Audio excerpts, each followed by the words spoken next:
공학을 공부하는 사람들에게는 몇 가지 과제가 있습니다.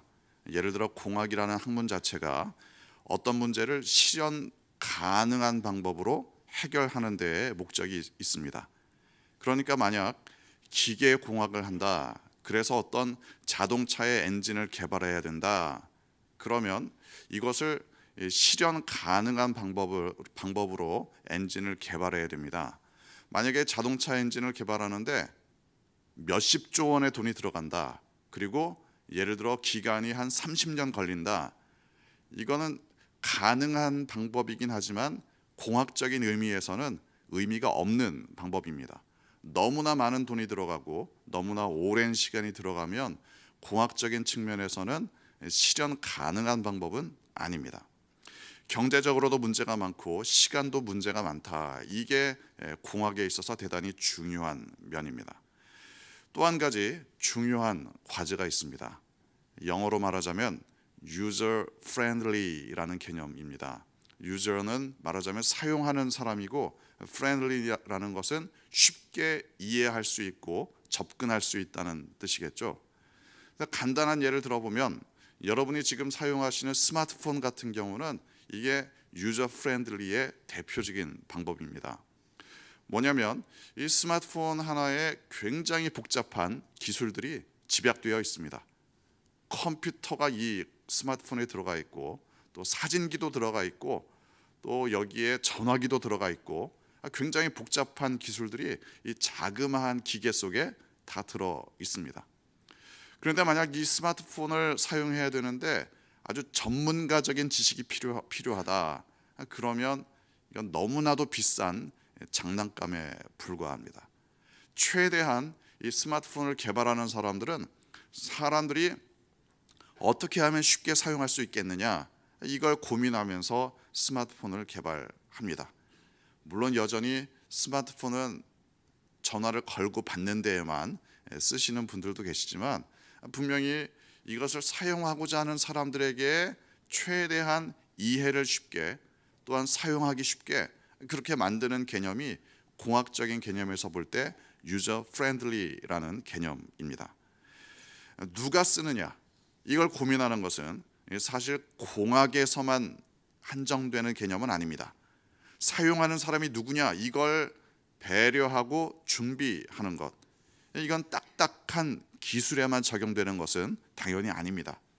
내가 하는 말 한마디에도 유저 프렌들리라는 개념이 필요합니다.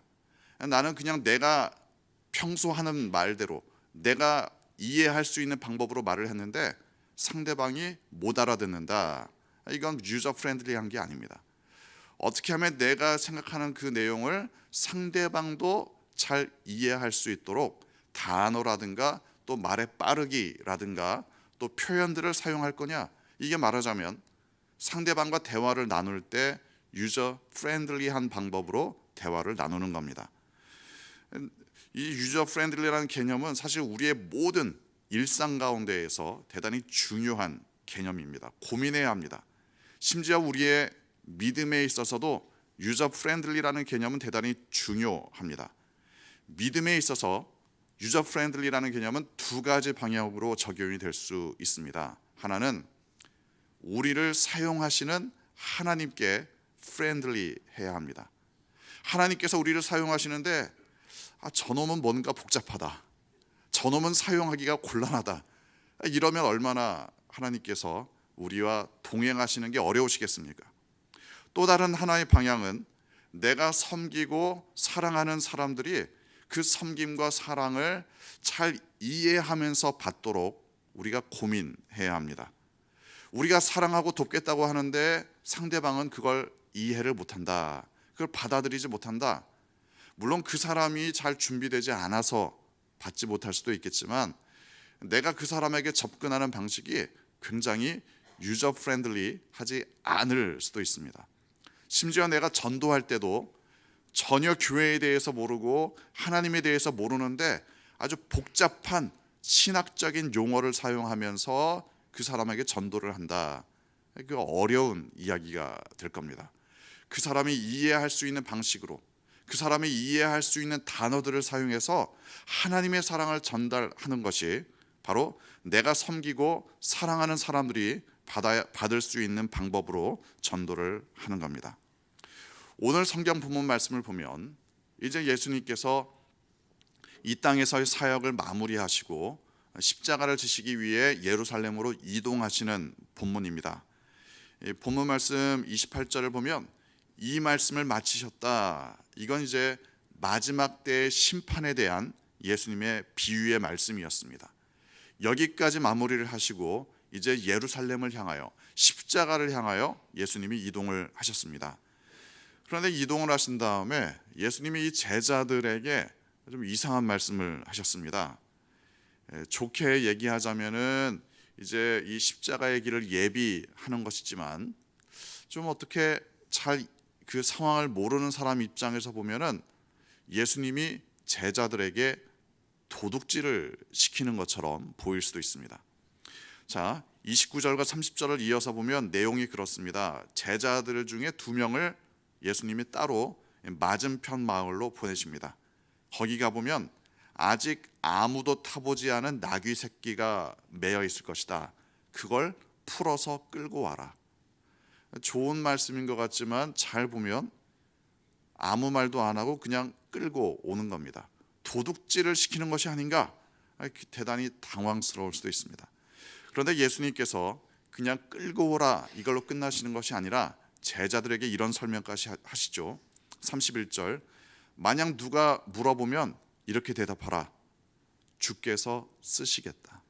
주께서 쓰시겠다. 남의 물건에 손대는 것을 합리화시키는 것이 아니었습니다. 주님께서 쓰신다. 다른 사람이 아니라 주님께서 이 나귀 새끼를 사용하신다. 이걸 그 사람에게 분명히 이야기하라는 겁니다. 주님께서 사용하신다면 여러분은 정말 여러분의 삶을, 여러분의 물건을 주님께 내어드릴 용의가 있으십니까? 여러분의 삶의 자리를, 여러분이 하던 그 일을 정말 주님께 내어드릴 준비가 되어 있으십니까? 만약 주님께서 내가 정말 아끼는 물건을 내가 좀 쓰자, 그러면 양보할 의도가 있으십니까? 제가 우리 교회에 보면은 친구들이 많습니다. 저의 친구들은 주로 말을 잘 못하고 또 교회에서 많이 뛰어다니는 친구들입니다. 근데 그 친구들과 평소에는 잘 지냅니다. 하이파이브도 하고 뭐 같이 놀기도 하고. 근데 제 친구들에게 먹던 과자를 좀 달라. 이러면 자세가 달라집니다. 이 바라보던 방향 자체를 이제 45도 정도 꺾고 또 가지고 있던 과자 봉지를 저의 시야에서 사라지도록 이렇게 자세를 바꿉니다. 평소에는 그렇게 잘 노는데 제 친구들이 먹을 것만 좀 달라고 하면 아주 방향을 바꾸곤 합니다. 자신이 평소에 아끼던 물건, 내가 정말 이걸 누리고 있는 물건, 이걸 만약 주님께서 나에게 내가 좀 쓰자, 정말 여러분은 그대로 내어드릴 준비가 되어 있으십니까? 아니면 45도 아니면 180도 꺾으실 그런 상황입니까? 주님께서 쓰신다고 할 때 나의 물건을 드리는 것은 주님께서 원하시는 대로 드리는 것이 가장 아름답습니다. 내가 하려던 것을 멈춰야 할 수도 있습니다. 아니면 주님의 목적에 맞게 잘 내어드리는 것이 필요합니다. 주님께서 나귀 새끼를 쓰시겠다고 하는데 그건 좀 아깝다. 여기 저기 뭐 다 죽어가는 노새가 한 마리 있는데 이거나 가져가라. 이건 주님께서 사용하시는데 적합한 방법이 아니겠죠. 주님께서 드리고자 하는 그대로 이 주인들은 이 나귀 새끼를 내어 드렸습니다. 나귀 새끼를 가져왔기 때문에 이제 이 예루살렘에 입성하는 과정에서 제자들은, 그리고 사람들은 자신들의 겉옷을 그 위에 펼치고 주님이 들어오실 수 있도록 주님의 길을 예비할 수 있었습니다. 나 자신을 주님께서 쓰시겠다 하실 때 내어드릴 수 있기 위해서는 주님의 목적에 맞게 주님이 사용하실 수 있는 방식으로 드리는 것이 유저 프렌들리한 방법입니다. 내가 가지고 있는 물건뿐만이 아니라 내가 하고 있던 일도 마찬가지입니다. 내가 하고 있던 어떤 특정한 일에 대해서 그걸 주님께서 쓰시겠다. 내가 노래하는 것, 내가 어떤 봉사하는 것, 내가 가지고 있는 어떤 기술들, 아니면 내가 가지고 있는 어떤 삶의 자리들, 위치들, 이걸 주님께서 쓰시겠다. 이때 주님께서 원하시는 방식으로, 주님께서 쓰시기에 합당한 방식으로 내어드리는 것이 주님께서 쓰시기에 합당한 삶의 모습입니다. 이걸 위해서 때로는 우리가 나의 재능을 잘 개발해야 될 수도 있습니다. 이걸 위해서 정말 주님께서 이걸 쓰시기 원하시는가 질문을 잘 던질 필요도 있습니다. 이게 바로 주님께서 우리를 청직이라고 부르시는 이유가 됩니다. 나는 주님의 청직이기 때문에 주님께서 나에게 맡겨주신 것들을 잘 관리해야 될 필요가 있습니다. 주님께서 쓰시겠다 말씀하시면 주님 여기 다 준비되어 있습니다. 그대로 내어드릴 수 있는 것이 참된 청지기의 삶입니다. 주님께 유저 프렌들리하게, 그리고 다른 사람들에게도 유저 프렌들리하게, 이러한 믿음의 준비, 믿음의 삶 살아가시는 여러분 되시기를 주님의 이름으로 축원합니다.